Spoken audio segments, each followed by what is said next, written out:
میں عالم عرب کے بارے میں تو یقین سے کہہ رہا ہوں، احادیث نبویہ سے صاف ظاہر ہے، ویل للعرب من شر قد اقترب، عربوں کے لیے ہلاکت ہے۔ حدیث میں آتا ہے کہ ایک شخص کے 100 بیٹے ہوں گے تو 99 مر جائیں گے، ایک بچے گا۔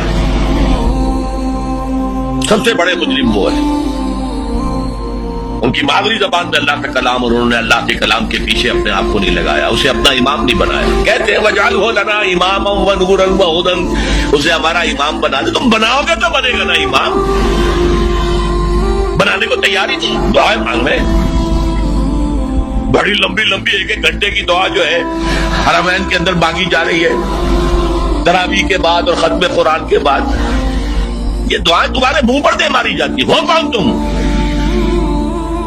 لستم علی شیء حتی تقیموا التوراۃ والانجیل وما انزل الیکم من ربکم، اے نبی کہتی ہے اہل کتاب سے تمہاری کوئی حیثیت ہماری نگاہ میں نہیں ہے جب تک کہ تورات اور انجیل کو قائم نہیں کرتے۔ یہی بات اپنے بارے میں سمجھیے، یا اہل القرآن لستم علی شیء حتی تقیموا القرآن، جب تک قرآن کے نظام کو قائم نہیں کرتے تمہارا منہ نہیں ہے کہ ہم سے دعا کرو، دفع ہو جاؤ۔ تم پڑھو قنوت نازلہ، کوئی اثر نہیں ہوگا۔ ڈھاکہ فال ہو گیا، روتے رہے، چیخ چیخ کر پکارتے رہے، حرمین میں پکارتے رہے، سنا اللہ نے۔